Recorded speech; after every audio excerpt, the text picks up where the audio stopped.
Hello there. Hello there. So, how is everyone going tonight? I see the comment section is going wild.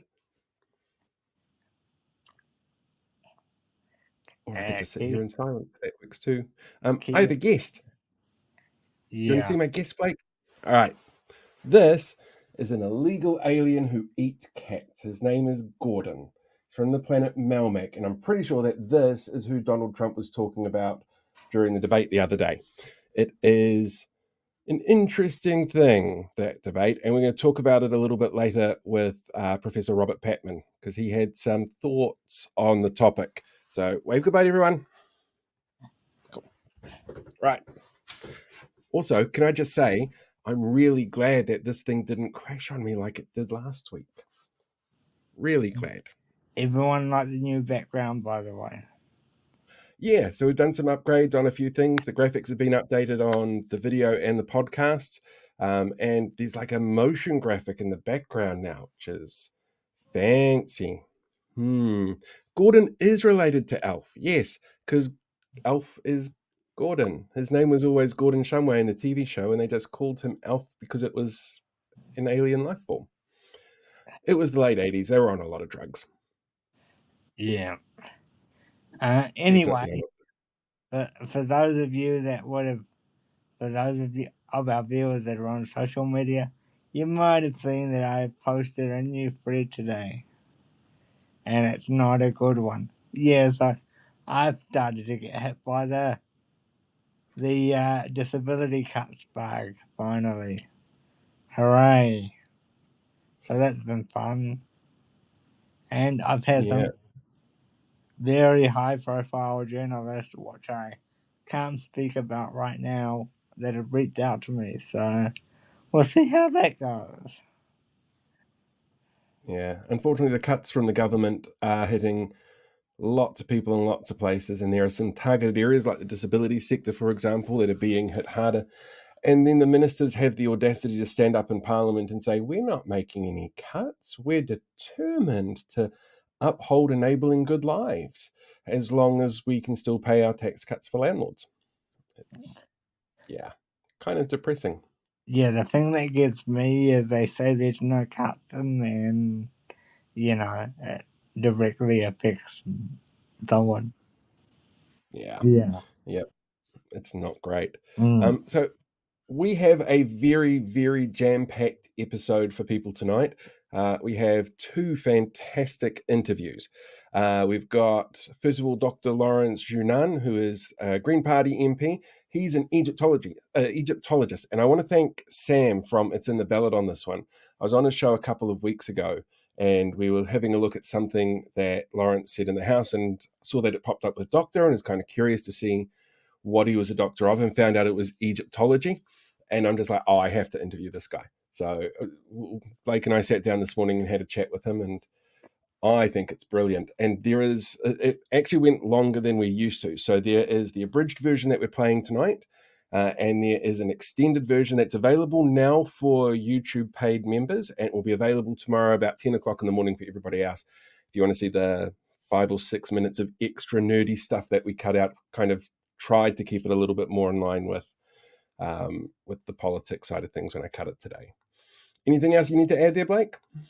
The petition, for those interested, because I know we always get a lot of questions about it, is up to around 1,442-ish at the moment. So we're tracking along nicely, and we've got about 79 days to go. One of the things that really disappoints me about this petition, like I love the turnout that we've had so far and how supportive everyone is of it. Somebody sent me a petition the other day from Kirsten Murfitt, who was the number 11 on the New Zealand First Party list, who is well down the rabbit hole when it comes to her conspiracies. She's got a petition up there at the moment demanding that the government release all of the data on bioweapons that were connected to the vaccines, and she's got 10,000 signatures.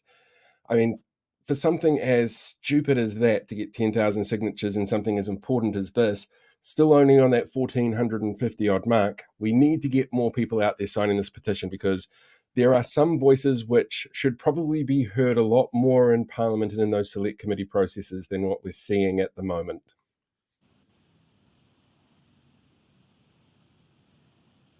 Yeah. So, anyway, here's our interview with Lawrence Xu-Nan. Easy as that.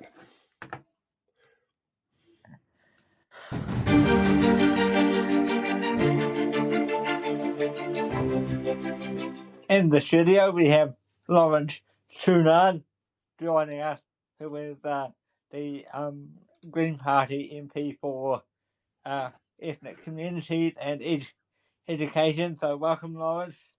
It's a pleasure to have you on the program. Kia ora. Thank you so much, Blake. Kia ora, Paul. Kia ora, Blake. Ko Lawrence took inwa. My name is Lawrence Xu-Nan, and it's a real pleasure to be here with the two of you. Thank you for joining us. Now, you're someone who obviously wears a lot of hats. I have to ask, as an Egyptologist, is one of those hats a leather fedora that comes with a whip? Interestingly, I got into Egyptology or kind of classical studies because a lot of people ask me, like it was the Indiana Jones that made you get into it. It's like, actually no. One of them is an 80s manga and anime series called Knights of the Zodiac or Saint Seiya. That was one of them, and I grew up with that particular manga. And then the second one is Xena. How do you grow up in East Auckland and end up being like, yeah, this Egyptology is something I need to study? I can't imagine there's a lot of expertise in this country about that field. Yeah, so University of Auckland is the only university in New Zealand that actually teaches Egyptology. And what happened was when I was going to university, I was in the first year. I was originally going to do sort of Chinese studies, but then that didn't quite work out. And I did classics at high school, and all of my friends. I had a very nerdy year in high school, and all of my close friends were like, "We're gonna be doing this ancient Egyptian history paper, and you might as well just do it with us." Very much in like that meme from Mean Girls, is like, get in losers, we're gonna study Egyptology. Um, and then that's how I got into it, and I just sort of fell into it. And then I think with any like anyone, you have this fascination with ancient culture and growing up, and I was always really interested in the pyramids and mummies, and I started learning more about it. And in my second year, I started doing ancient Egyptian language, so Middle Egyptian and Egyptian hieroglyphs, and I really enjoyed that. I was really good at it as well, and that then kind of just carried on. And at university, classics, ancient history, we have such a close knitted like relationship with each other and within the student body, and it was just a really warm and inviting place to be in, and that kind of then meant that I just carried on until I finished my PhD in 2017. From there, how did you um, find yourself in the Green Party? Well, going a little bit further back, I started becoming more interested in politics because throughout my university degrees, I actually wasn't very interested in politics at all because, I was studying, it's a niche subject, and then we felt like, oh, this is not somewhere that's touchable and sort of beyond politics and all of these sort of things. And then I started seeing the impact of politics and of government budgets and etc. have on tertiary education, have on my very department, as we started seeing our funding reduce over the years, particularly during I think under the key government. Um, and then that was a wake up call for me to realize just the impact that politics have on education and on tertiary education. So I kind of became more interested, but it wasn't until I finished my PhD and started working that I had more time on my hand. And I was in New Zealand for a lot longer, that I became a Green Party member and became more involved internally with Green Party politics, and I held various roles within the Green Party. And yeah, so most recently I had to step down as the party co-convener because I had a very fortunate opportunity to become one of the MPs for the Green Party, but also amidst really sad circumstances as well with the passing of Fanana Efeso Collins. I'm kind of curious again, being completely nerdy here, you've got a whole bunch of Pratchett behind you. Is that your Pratchett or is that your flatmate's? So most of it is my flatmate, but this is really important to me. This is my favorite Pokemon, Ninetales, going back to Gen 1. So yeah, so this is mine. And then I've got, I think, a few bits and pieces that we use sometimes for D&D because we play a lot of D&D at home. Okay. I was just thinking with the Pratchett stuff, I was wondering whether or not with your time in Parliament, you've been able to sort of sit there and go, that's a veterinary, that's a Vimes, that's a Weatherwax, and see, Yeah.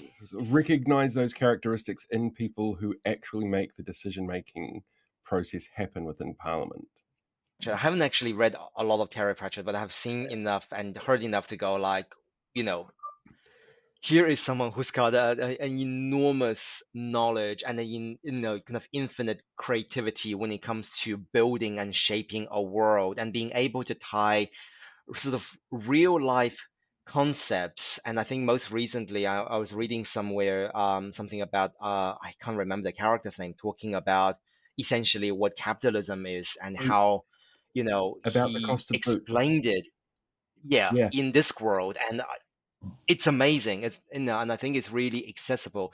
And I think that also highlights once again the need for funding and the need for us to continuously promoting arts and humanities and create writing and all of those things that kind of allow us to basically like e- enjoy our lives. So you're talking about the Vimes boots paradox, where if you buy a cheap pair of boots, you'll keep buying cheap boots for years and years, and it'll end up costing you more than buying an expensive one that would last you for years. And it's a poverty cycle that seems to be making Yeah, quite a few rounds at the moment, and it's a really easy, accessible way for people to see how people can be trapped in that poverty cycle. Um, yeah, love Pratchett's work; he's absolutely brilliant, or was absolutely yes, brilliant. When you're sitting there in Parliament and you're dealing with issues like ethnic communities and some of the ways that they get impacted, hmm do you find yourself sort of looking at the big picture going, how do we fix these poverty cycles that might be impacting these ethnic communities or young people as they come through education? How does that change your perception to how you tackle the world? I think with my portfolios, I've got 6 portfolios. I have education, ACC, and trade, and that's kind of on one side. And I kind of consider them as theme-based portfolios. And yeah, I've got seniors, ethnic communities, and overseas New Zealanders. And those three are what I kind of, in my mind, place as more group-based portfolios. So it's basically every portfolio when it comes to group-based portfolios, every portfolios needs to be consider their effect and their impact on these particular groups. And like you said, when we're looking at, let's say, ethnic communities, when we're talking about housing, how does that affect, ethnic communities? Has ethnic communities been considered or being consulted as a part of that? When we're talking about health, what does that mean for ethnic communities? And particularly for my background as a Chinese person in Aotearoa, what does that mean in terms of that? And also you get the intersectionality. What about ethnic elders, ethnic seniors? What does that mean when it comes to the support that we're meant to be doing for them?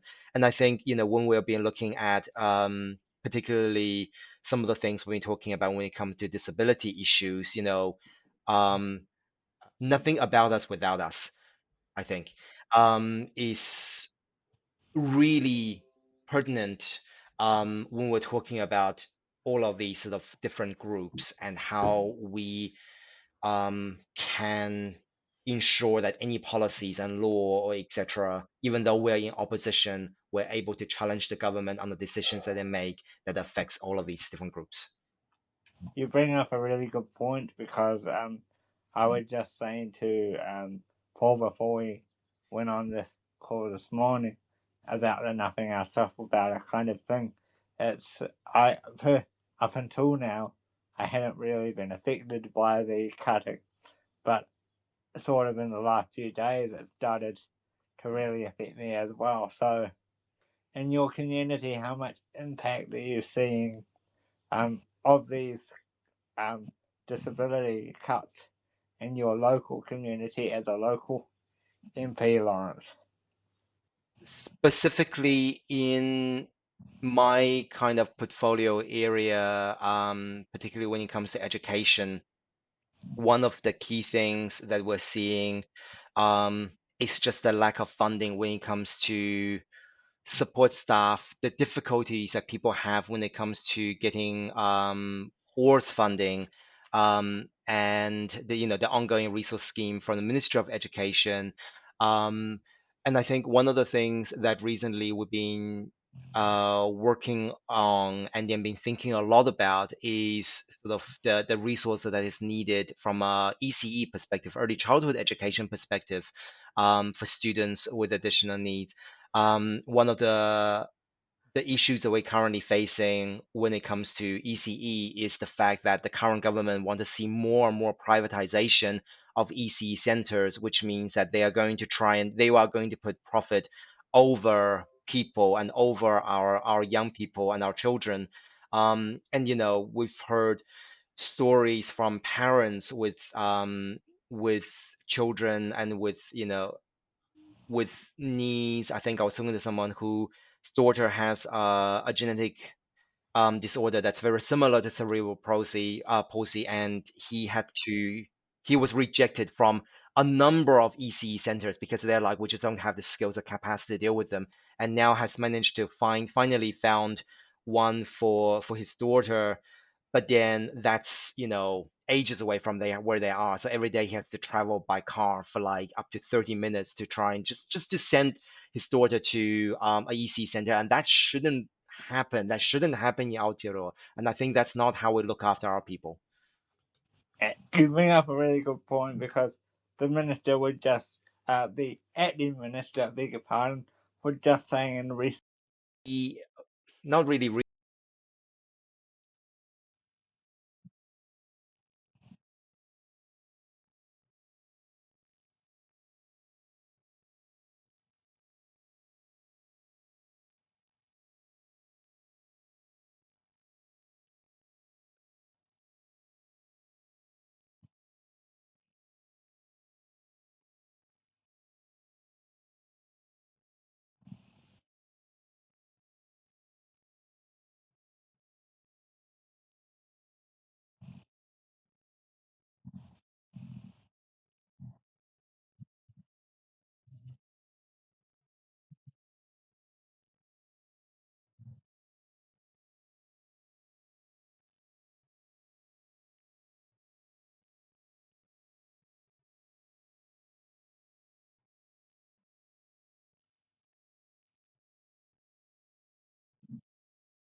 introduce, but also sort of talk about some of the harder conversations. I think one of the hardest conversations that we need to have within that ethnic communities portfolio is the fact that migrant communities, and I'm using Chinese community as example, aren't very good at talking about mental health, aren't very good at talking about disability, aren't very good at talking about domestic and sexual violence and family trauma, because we just assume that that's normal, or like, oh well, we make excuses for that. So I think that's an area that I'm really really keen to sort of highlight and do some work around. I've actually got it might be a bit of a tricky question for you on this one around migrant communities. And it involves David Seymour, so it's all really going to suck. He's obviously pushing at the moment for the introduction of his treaty principles bill. The worst people on the internet are really good at pointing out that the treaty is a contract between Maori and the Crown, and often bring up the inclusion and growing migrant communities that we have in this country as a reason why we need to define these treaty principles. I'm kind of curious as to what your perspective on that is, as both somebody who is part of a migrant community, but also somebody who's a spokesperson on behalf of one of the opposition parties, around how that kind of framing could harm or help the bill. So one of the things that we see, and like you said, from the more sort of unscrupulous online actors, when it comes to the treaty, when it comes to Titility or any discussions around Titility or Maori relations, is a divide and conquer mentality. And we're looking at the fact that when I'm talking to Chinese media, there's a particular proverb that I would like to use, which is 鹬蚌相争，渔翁得利, which means when the clam and crane fight, the fisherman's the one that benefits. So very much that kind of divide and conquer term as well. And the reason for this, so there are a couple of things. It's number one, by sowing that discourse, we don't address the real issue here, which is the fact that the indigenous people of Aotearoa has been for centuries has been colonized and has had their tongue, their culture, their kaupapa, tikanga, etc., removed and attempted to be erased by the crown. I think from a migrant community, one of the things is, like with any other country you go to, when you go to a particular country, you recognize and honor the sort of the contract and some of these agreements, and then some of these fundamental documents. Just because there's going to be lots of migrants in the US, it doesn't mean that the migrants going to be like, oh yeah, we can now change your constitution, because this is really, really important. So I think that is a red herring of a tactic for people to go,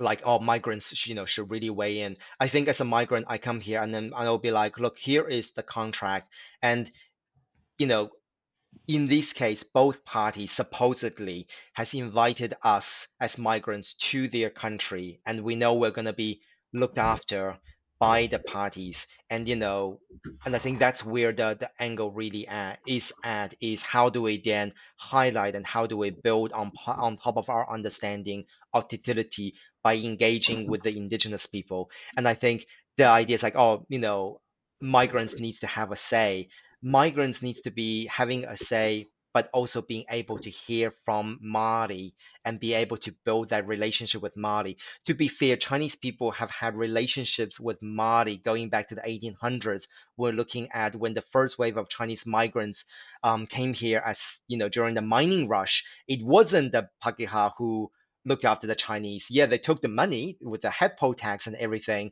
but it was the interaction with Mali, because there was compatibility between the two cultures. And I think, that is something that we also need to remember as well. So no, I reject this discourse that, like we need to look at the treaty principles bill because of the fact that, we have more migrants here, and, well, we can learn and understand Hefakaputanga better. We can learn and understand utility better in the context in which it was said. We don't need to have a treaty principles bill to define things. That is brilliant. I keep forgetting, and it's my own fault. I do keep forgetting about the impact that the Chinese communities made during the gold rush. It's absolutely massive. Yeah, it was sort of the cornerstone of the South Island economy for a very long time there.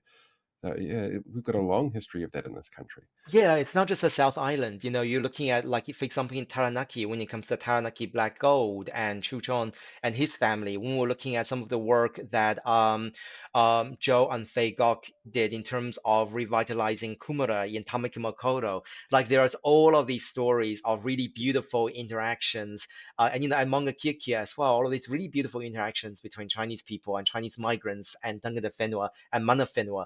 And I think, that's the kind of thing we're looking at when we're talking about Kotaki Tonga. We're looking at what unity means, not this divisive discourse that we're being thrusted upon by one person.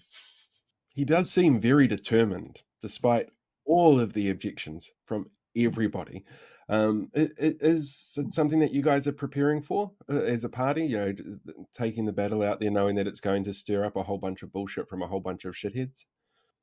Absolutely. And I think it's when we're looking at utility being under attack, we're looking at it as Tonga utility, we're looking at it from a lot of different perspectives. So one of the things that we're looking at currently is, I don't know if you two are aware that um, the Minister of Education has sort of sneakily put in a consultation document to deprioritize giving effect to utility and also the teaching of Tikanga Māori and Te Reo Māori in schools in the Education and Training Act. That is Section 127 of the Education and Training Act. And currently, there are four primary objectives, and they're going to remove two and deprioritize utility and only keep educational outcome as one, which means that if the school deems that utility, giving effect to utility is not going to be conducive, or it's going to be, they don't have the capacity to do that to be in line with the singular primary objective of educational outcome, they don't have to give effect to utility. And I think that's really, really concerning and really harmful as we're going into Te Wiki o Te Reo Māori starting, I think, starting tomorrow. Yeah, well, I was actually wondering, and this is probably incredibly nerdy and very niche. When it comes to your role in Parliament, how much of that do you sit there going, well, look, this is something that we learned about in Egyptology. This is something that we saw during, I don't know, the Second Dynasty, for example, that relates directly back to something like this, that people don't even realize because, Egyptology is a field that's obviously very niche, but we keep repeating mistakes and we need to learn from history. I think one of the most amazing thing about learning ancient history is that it really humbles you because you realize that, yes, we have all of these amazing inventions like, like smartphones and all of that, but imagine, inventing smartphone, imagine inventing like the foundation of mathematics. Um, so like for me, it was a humbling experience to learn about what ancient cultures and ancient people were up to, but also a way of humanizing them as well. Like these are genuine people with emotions and feelings and family. So definitely when I'm in the house, there are a couple of things. Number one is I've started to increasingly kind of make classical and historical references. I think the first reading of the Education and Training Amendment Bill was talking about Chimera and Bellerophon. Um, and, you know, also, the other element is when it comes to ancient culture, a lot of that is done through orality, and the mastery of oral delivery is really, really important. So, through my studies, particularly when it comes to language and literature, you learn about, well, my thesis was about how to tell a story in a really interesting way. So, at the same time, when you're in the house or when you're giving a speech, how do you make that interesting? What do you use to sort of draw people's attention? How do you relate to people? So a lot of the things when it comes to talking is about relationship and then building on that relationship. So that is something I've drawn from my thesis. Um, One particular story that I like to tell, particularly from ancient Egypt, is around just how advanced they are when it comes to their legal system and their law in some ways. And this is a story, and this is a papyrus we have from the 18th, 19th dynasty, which is, oh, we don't actually use dates in Egyptology. We use dynasties. So I think it's probably around 1200 BC, maybe a little bit earlier than that. But it's a will. It's a papyrus with a will from a lady called Nanokta. And the will of Nanokta is among many, is a really important piece of finding, because it talks about the fact that she has, or she has children and she's leaving them a will. She has disinherited, I think, three of her youngest children because they didn't look after her in her old age. She has given an extra bronze bowl to her eldest child because he did look after her at her old age. Um, but what's really important about this piece and our understanding of the legal and societal context of ancient Egypt was, number one, they have wills. Number two, the wills were witnessed by and signed by witnesses. So that is something we continues to do this day with will. Um, it talks a little bit about the context and the culture of looking after your elders and the importance of looking after elders, which is something that they also hold to a very high regard. And the most important thing is, she said that although she disowned, I think, three of her children, it did not preclude them from gaining inheritance from their father. So what we are looking at is individual ownership, and then also ownership and property rights for women back at that stage, which is not something we've seen for a long time later on. And I think, putting all of these together, we're still very much learning about some of the conducts and some of the worldview of ancient people, ancient Egyptians or anyone else. And so, and we're still learning a lot about that. And I thought that was a really, really cool story. Thanks for joining us today on the show, Lauren. It's been a real pleasure. Bit of a history lesson for me because I haven't been in school for so many years. So nice to hear about some Egyptology and history, and the work that you do is so valuable to your ethnic community. So it's been a real pleasure listening to you on the show. So thank you for joining us. Yeah, no, thank you, Blake. Thank you, Paul. It's been a real pleasure to be here, and I don't get to talk about Egyptology enough now. So any opportunity I can get to talk about Egyptology, I will. Perfect. Thank you very much. Thank you. All right. So yeah, that was Lawrence. What were your thoughts on that, Blake? Yeah. There's two things that I wanted to bring up with the audience that I noticed while filming that is the two things he brought up about the education minister, how she didn't know her facts for one of the things that he pulled her up about, and the fact that she's trying to sneak in a thing into one of the legislations, which I found quite fascinating. Yeah, it actually ties in rather horrifically with the announcement David Seymour made tonight. Like, he made it so late, I haven't had a chance to put it into the news, but they've put out a remit to all government departments that they are to be officially colorblind from now on and not deal with anybody based on anything to do with race. Everybody is to be treated the same, which works if there was no such thing as racism or, institutional racism, which puts some people in a harder position to deal with things than others. But that's David Seymour for you.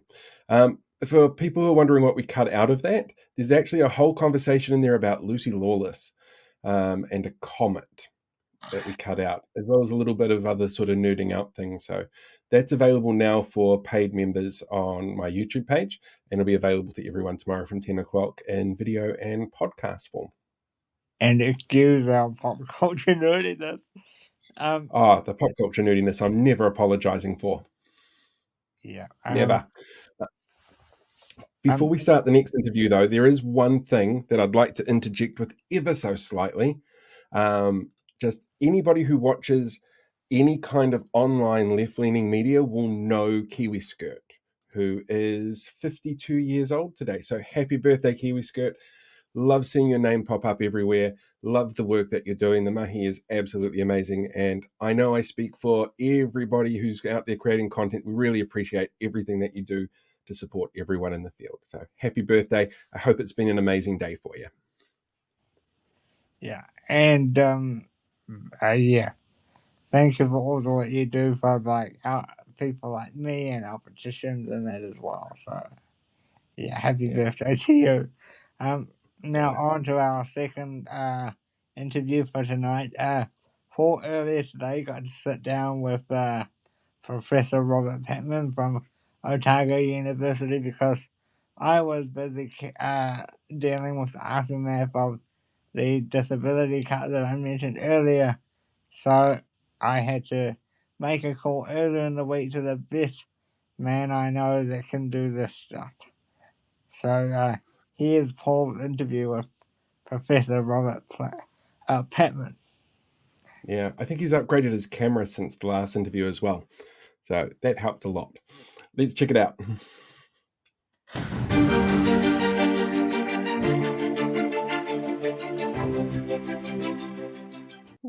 Joining me now, Professor Robert Patman from Otago University. Thank you very much for joining me, Professor.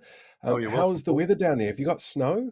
Bit murky, but chilly. I flew in this morning from Wellington. I was in Wellington yesterday, and a distinct drop in temperature. Did you feel the earthquake today?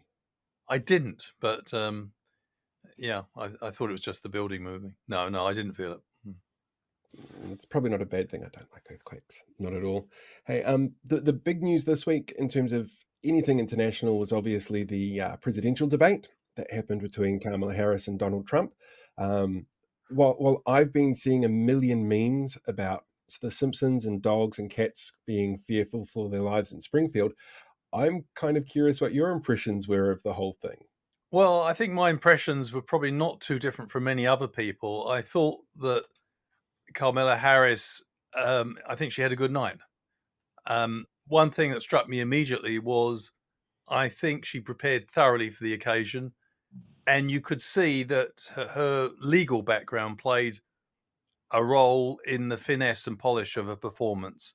The other thing was that psychologically, she took the initiative immediately by striding across the podium and shaking quite vigorously Donald Trump's hands and wishing him a good debate. And I think she was quickly taking the initiative and, to use the boxing phrase, closing down the ring. She was making sure that she was not going to be dictated to by Mr. Trump. And the interesting thing was that she planted a series of little barbs in her comments and responses to questions, which really got under Mr. Trump's skin. And I think from his point of view, and those of his supporters, and he's also his team, he would, to use an American phrase, he spent a lot of his time off message. He spent a lot of time responding to provocations which were planted by Kamala Harris precisely for that reason. So he didn't just bite on the bait, he swallowed it hook, line, and sinker. I heard today he's decided not to do another debate with her. Yeah, I mean, I'm not surprised. I mean, from Mr. Trump's point of view, it must have been a difficult experience. Kamala Harris was not at all intimidated. In fact, that's the most confident performance I've seen by any politician in a debate with Trump, including when he ran for, and he had a whole series of debates when he was running in 2016 to get the Republican nomination. I thought this was an extremely good performance by Kamala Harris. It probably wasn't as forthcoming as we would have liked to have heard about her plans, but I think she did enough to get, in boxing terms, a points victory rather than a knockout blow. But, to me, the concluding statements would summarize the difference between the two candidates on the night. Mr. Trump was still devoted his vision statement, the last part of the evening, to defending himself, to responding. And so that was a wasted opportunity to set out exactly his vision for America in the next 4 years. So, yeah, I mean, I look, we've got to keep these debates in perspective, Paul. I think his base, which is probably 40% of voters in the United States, or close to that, between 30 and 40, will not be moved or put off by how he performed. They will probably see his performance as vindication of their support for him. The crucial constituency here, though, is the uncommitted voters in the middle, the ones who may vote instrumentally, either for the Republicans or for the Democrats. And I don't think he did anything to really win them over in that debate. But it's a long way to go. 8 weeks, as one politician once said famously many years ago, a week is a long way. A week is a long time in politics, and we've got 8 more of them. So a lot can happen. How do you think a win for either of the candidates would impact us? What is it that they bring to the table that's going to have an impact to us here in the South Pacific? Well, I think there were some signs of that during the debate. Actually, if you take the issue of Ukraine, although we've been not slow, but perhaps we've been measured in recognizing it, Ukraine is a crucial issue for New Zealand. New Zealand's a small country which trades with 100 countries, more than 100 countries around the world. And to do that, it relies critically on rules and procedures which everyone observes. Because being relatively weak, we need rules. When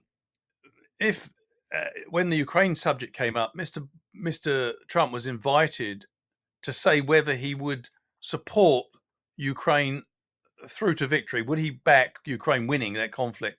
He twice declined to answer that question and just said he'd bring peace within 24 hours.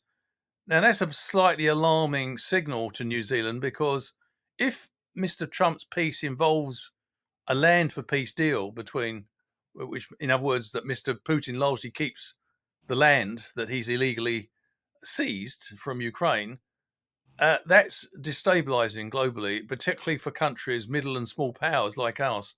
So I think you could say from that Miss Kamala Harris's answer to the question, yes, she did support Ukraine ejecting Russian troops from the country, and yes, she did support the re-establishment of internationally recognized borders as opposed to those defined by Russia, was much more comforting to New Zealand than that provided by Mr. Trump. So one big difference, I think, is that I think New Zealand will probably feel more comfortable, given its international interests, with a Harris victory rather than a Trump victory. Does that also include things like economic outlooks? I know Trump's making a big deal about introducing tariffs. America is second largest trading partner out there in the world. Well, yes. I mean, I think Mr. Trump is quite committed to imposing across the board tariffs, isn't he, on exporters to the United States. So that will, by the way, that's likely to disadvantage a lot of American families. So I'm not quite sure he'll pull that one off. The devil is in the detail with that, and I think it could be economically and politically counterproductive. But that, putting it to one side, if he follows through with that promise, that's not good news for New Zealand or many other countries exporting to the United States. I don't think, apart from the pledge to introduce those sort of tariffs, I don't think there'll be enormous difference between a Harris and Trump administration. I wouldn't expect, for example, a tremendous difference between those two possible administrations and their respective policies towards China. It seems to me there's one thing that seems to unite many an otherwise divided America, and that is the perception that China is a serious threat to American primacy in the world. Therefore, I think that both a future Harris administration and a future Trump administration would probably intensify the competition with China rather than diminish it. Do we as a country really understand the implications of how this election is going to impact us? I think we've got a reasonably shrewd idea. I think, first of all, we can't expect dramatic differences in relation to China, our biggest trade partner. I think if Mr. Trump becomes the president and he wins the election, I think that will not only complicate perhaps our economic relationship with the United States, but I think it would also, to some degree, make our position with respect to China. We've threaded this delicate position with respect to China. We've got a free trade agreement with China. It's our biggest trade export destination by a long way. It could complicate our situation there. So I think we are reasonably aware of that. AUKUS is another issue. If Trump becomes president, I can't see, it'll be very difficult for the coalition government, I think, to follow through closer alignment with an America First Trump administration.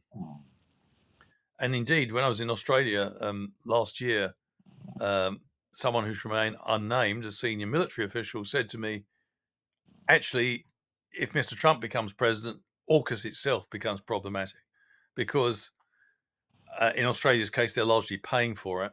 But also the idea that you have someone leading that enhanced security arrangement, which is designed to deter China, if it was being led by someone who doesn't really believe in multilateral cooperation and you're paying for that, that's probably something the Australians won't want to accept.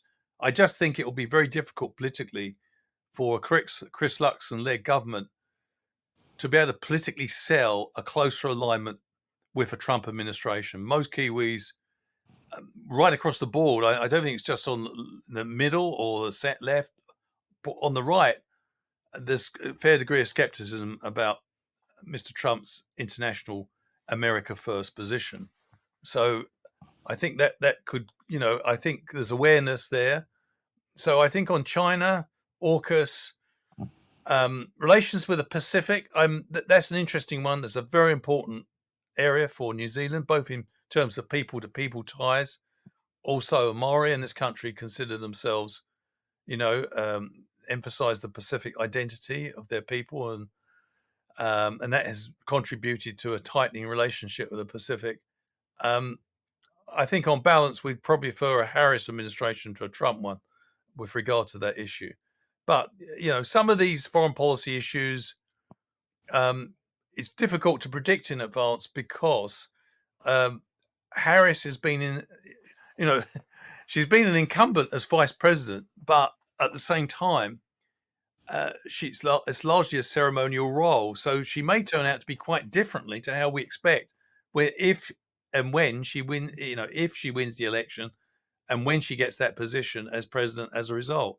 So it wouldn't surprise me if Harris turned out to pursue quite different policies than we expect if she gets the top job. But they're neck and neck at the moment. So Mr. Trump's got a very good chance of making it back to the White House. Well, I say that's one of the other questions that we've had pop up is are you able to explain how that's even possible?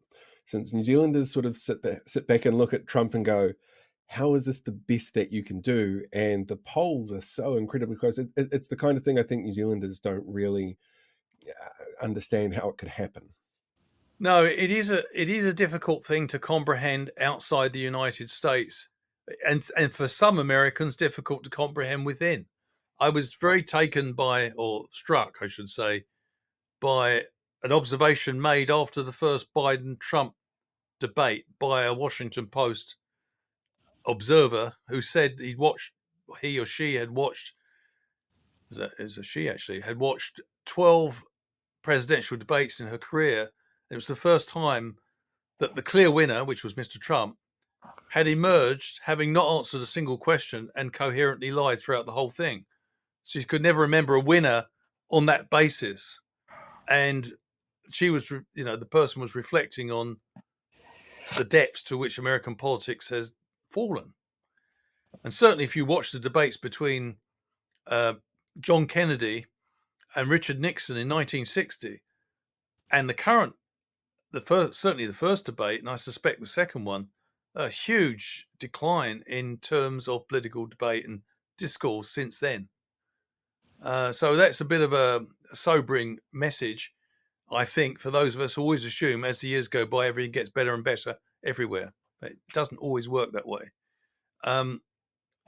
It's very difficult to explain in that sense. But I think what we can say is that Mr. Trump has, I think, presented himself as someone who can run the economy.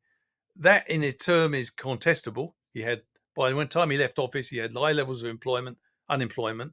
He had substantially added to the budget deficit through his tax cuts, which didn't pay for themselves.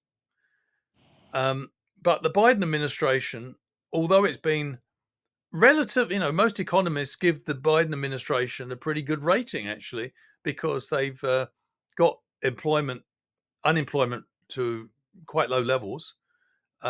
They've brought inflation down from about 9%, which is very high, down to about 2.5%.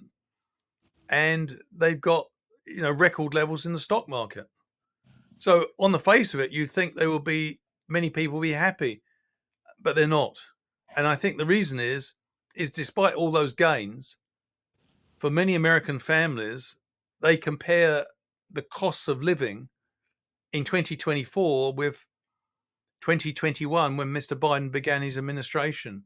And for many, and it's not just confined to the United States, we've seen here huge rises in the prices of food and groceries, same in the United States.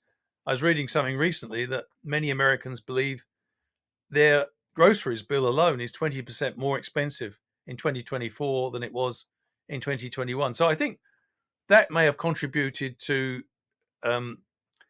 taking Mr. Trump seriously. But yeah, I mean, I think the other thing was that I think Mr. Biden had, to some extent, inflated the Trump challenge, because he was clearly, I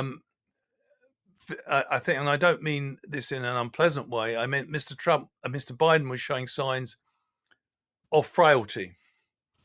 And I think Americans felt he was a bit old for the job. And I think Mr. Trump came across as more vigorously. But interestingly, since Kamala Harris has got the presidential nomination, she has been steadily rising in the polls. And they're now neck and neck. But if the trajectory of the last month continues, she's likely to overtake Mr. Trump in the near future. And I don't think the debate, it may or may not change that trajectory, but certainly I don't think will halt it. But yeah, it's a difficult question for non-Americans to answer. I think it comes down to bread and butter things like cost of living. That Mr. Trump is still there with a very good shout. Okay. Taylor Swift going to make a difference? Well, I think it will do, given her huge following. So yeah, I mean, it's we political scientists often get bogged down with issues and particular policies, but a celebrity endorsement in the United States apparently counts for a lot. And somebody once said about America, you're a celebrity if you're a celebrity. People take that sort of status very seriously, perhaps more seriously than they do countries like New Zealand. But yeah, Taylor Swift is, top of her game and carries a lot of weight. And she not only endorsed Kamala Harris, but she made a very pointed comment, which she said she endorsed her as a childless, cat-loving woman, or words to that effect. Yes. Which was a real bar, but J.D. Vance, the vice president, who made very unflattering comments about women who are in that category. So I think that was throwing down the gauntlet. And the other thing is, just reflecting on the debate, Paul, I do think the most powerful part of the debate from Kamala Harris's point of view is when she got onto the abortion issue. The proposal of the Trump-Vance team to constrict women's rights in that area. And I think even a lot of Republican women are very uncomfortable with that, what seems to be serious constraints on their bodily autonomy. So I think, that's going to be, I think that issue is going to figure prominently. And what is bad news for Mr. Trump is that policy may have not been such a big issue when Mr. Biden was in the opposite corner. But with a woman of color, the first woman of color to head for competing for the White House, and with quite a background on that issue, she was given responsibility within the Biden administration to take up that issue. I think that's a bit of a tactical setback for the Trump team. Speaking of tactical setbacks, on a very different topic, how do we look overseas at the moment if we break our contracts by text message? Well, it's not a good look, but every way you look at it, it looks a bit shoddy. At the very least, I think there should have been a face-to-face meeting with someone dispatched from Wellington to Seoul, and also even a Zoom meeting would have been preferable to a text message. Although I don't know the content of the text message, I do think it showed diplomatic naivety. It also showed, I think, an alarming lack of awareness about the way diplomacy is conducted in Asia, where mutual respect is a big deal. And so that doesn't smack of it. That seems like a very Western high-tech approach to a problem, and I'm not sure it'll go down very well. And it's a shame, because South Korea is a very important partner for New Zealand. Yeah, I was going to say, we've just had a tour over there. The Prime Minister's just been there into other parts of Southeast Asia. How do you think that's going so far? The PM has spent a lot of time out of the country this year, shaking hands and making sure that we've been seen. Is that making an impact? I think so. I mean, to their credit, both Mr. Peters and increasingly Mr. Luxon. Mr. Peters made the running initially, but Mr. Luxon is now doing that. They both said they had two key foreign policy goals when they came in. One was to hustle and be more activist on the international stage and be present. To be fair to the previous government, they were constrained by COVID-19 to some degree. And the second key objective they identified was tighter or closer alignment between New Zealand and its traditional allies. And they also seem to be moving in that direction as well. Although I think, for reasons we've already discussed, that objective is slightly hostage to events. One event, if Mr. Trump comes to power, that could complicate New Zealand's desire to be closer to the United States, because under Mr. Trump, America doesn't look like the sort of traditional partner that many Kiwis imagine when the term traditional ally is conjured up. Another area, of course, as well as Mr. Trump, but Gaza has also thrown a long shadow. America's willingness to unconditionally support Mr. Netanyahu's response to the appalling Hamas terrorist attack on the 7th of October has thrown up problems of its own and somewhat undercut the whole rationale for, say, joining AUKUS, because one of the official rationale for joining AUKUS is the perception that China is the major threat to the international rules-based order on which New Zealand depends, and therefore New Zealand should position itself closer to the US to contribute to that effort to deter China. That's been undercut by the fact that America hasn't walked the talk about upholding international rules in Gaza. At least that's the perception. And that has spillover effects for Gaza. In other words, it's now become much more difficult, and I know the government has said it hasn't made a decision about Pillar 2 of AUKUS, but it's now become much more difficult than it was, say, even 6 months ago, for New Zealand to take that step to join Pillar 2 because of factors beyond its control, namely events in Gaza. So there are, in a sense, tighter alignment with traditional allies does also depend on events and the behavior of some of those allies. And that's a dynamic factor. It's not set in stone. America is not the same country it was, say, even 20 years ago. So, one of the other questions that actually came through was about that kind of relationship with America's policy and how we can influence policy in respect specifically to New Caledonia and West Papua.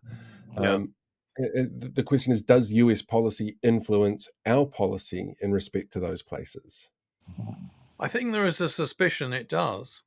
One thing that really struck me, Paul, is that the Lux and Peters foreign policy team, if you want to call it that, because they've stressed tighter relations with the United States, they've sometimes withheld criticism of the United States on issues that matter to many Kiwis.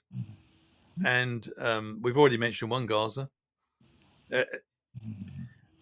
Luxon could, as a loyal ally, ask the United States to think again about the policy it was pursuing in supporting Mr. Netanyahu so comprehensively. It hasn't done that publicly. In the UN, of course, we've been pretty proactive in pushing for a ceasefire, and that's to the credit of the government. But I think you could argue that the government is trying to thread things very carefully so that its UN diplomacy in relation to Gaza is humanitarian and responsive to the appalling situation on the ground, but at the same time not in a way that would provoke the United States. And I think that's possibly an influence that you could say. With regard to New Caledonia, Mr. Peters, I think, offered himself up as a mediator there. In a sense, I think there are some people in New Zealand who like to see the current New Zealand government being more critical of France over New Caledonia. They changed the goalposts over the voting, the eligibility for voting in New Caledonia, and that caused quite a violent reaction from from people who are associated with the Kanaks, the indigenous people. Let's be quite clear: France is the colonial power, and many Pacific Islanders, and I think people probably on the centre left in this country, believe that New Zealand, because our founding document is the Treaty of Waitangi, which advocates cooperation between indigenous and people and the settler community, saying that we should be doing everything possible to accelerate decolonisation in New Caledonia. So there may be, critics may say, our concern to keep on side with France and the United States for reasons of great power rivalry between US and China has probably made our position in relation to New Caledonia slightly timid. I think it's a nice way to put it. Slightly timid. Feels like a lot of things at the moment. It's very scary. Robert, we're out of time, but thank you very much for joining me. As always, I learn so much when I get a chance to sit down and talk to you, because you're the expert and I'm just the dumb idiot who collects toys. So thank you very much for that. You're very welcome. Cheers, Paul. See, that was fun as well. I enjoyed that interview. It's a pity you weren't there for it. Yeah, well, I had stuff to clean up because of this government. Yay. Anyway, so yeah, thanks to Robert as always for coming on the show. I'm saying that because I know he watches this back later sometimes. So thanks again, Robert. And we'll probably see him again very soon, because there's a lot of stuff going on in the US, but we'll sort that out in due course. With that, on with this week's news. Yeah, I should probably set that up. Give me 2 seconds. Just have to press some buttons and make everything work. The usual.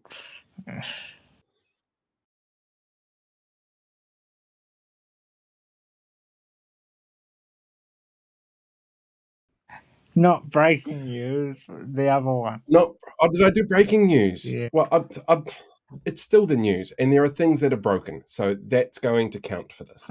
That's how I'm going to refer to this. Breaking news is things that are broken from now on. Lots of it. So, first of all, on Tuesday, Tauranga City Council approved the installation of a rainbow crossing on Devonport Road outside their library. This is the result of a 6-year campaign by the local LGBT community, which saw massive levels of hate and vitriol from some members of the traditionally conservative community.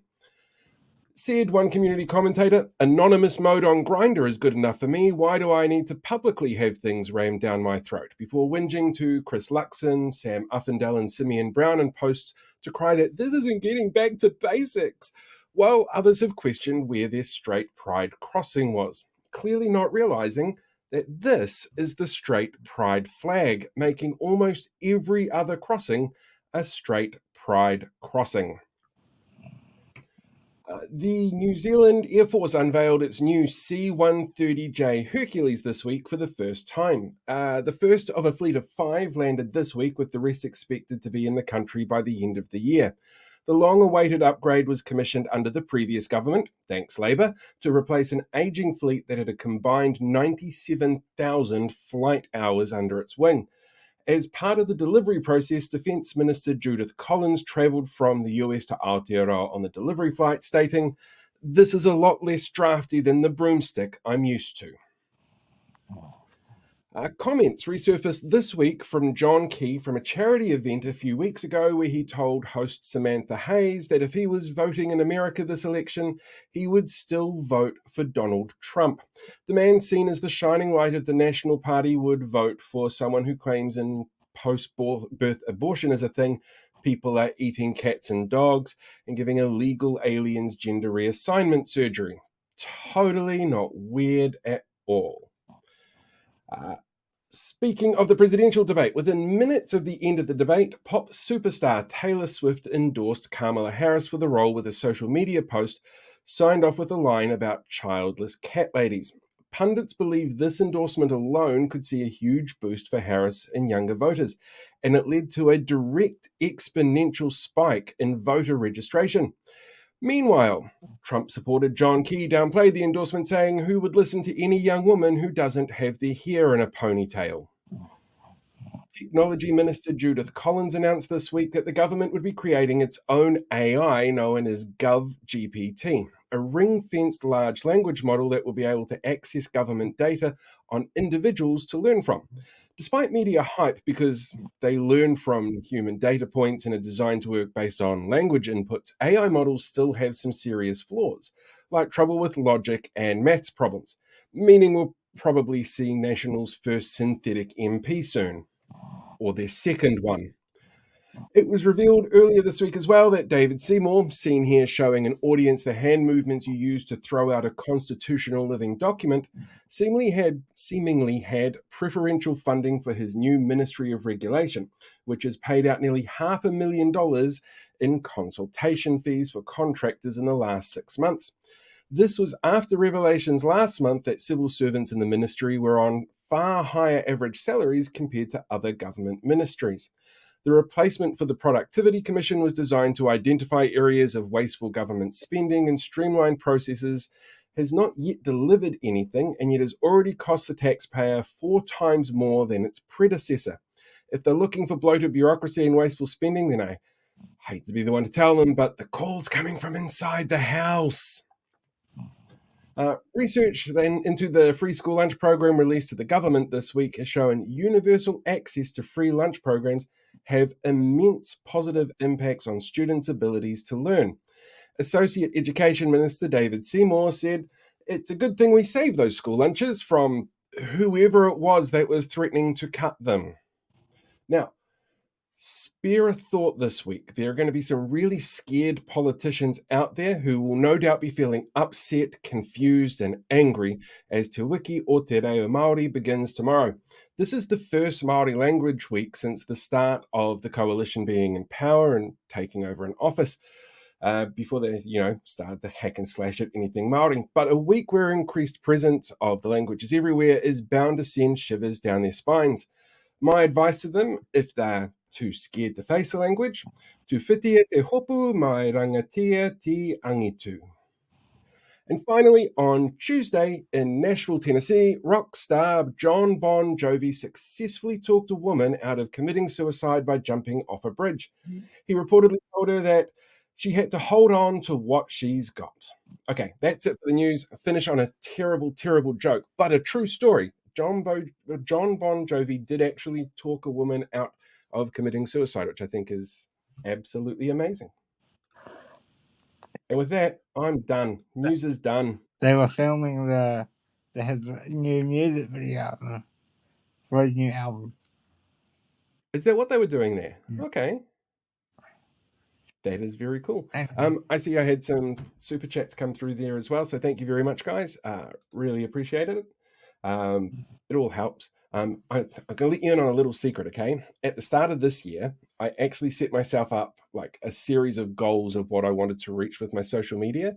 And I think tonight I'm about to tick over on the one that I set for YouTube, which was 1,500 followers by the end of the year.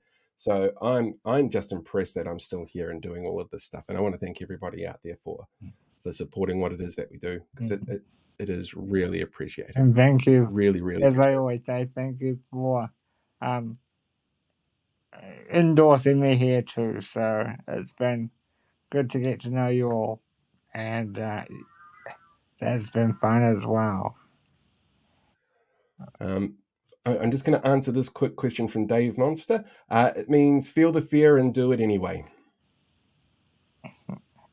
Yeah, Maori language week is going to be interesting this year. Oh, absolutely. And I fully encourage everybody to get out there and use the language as much as possible. And if you live in an area that has a national or ACT or New Zealand First MP nearby, feel free to go up and talk to them in Te Reo Māori. I think they'll really love it. They really seem to enjoy having things crammed down their throats. Finally, next how they see the world. Finally, next week we have a really big guest coming on. We spent the last week trying to set this up, so Tori Whānau is going to be with us next Friday night. So yeah, and she will be live. When we messaged her, it was like an instant yes, we're doing this live. It's going to be so much fun. So bring your questions for Tori. She'll be here from about 8:20 next Friday night.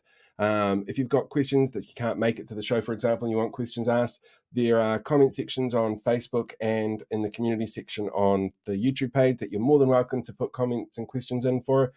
We'll really looking forward to that one, actually. It's going to be brilliant. Absolutely brilliant. I think that's us done for the night. Yeah. We'll see. Sweet. We'll see you next Friday for Tori Whānau, everybody. Have a good weekend. Fantastic. Ka kite, everyone.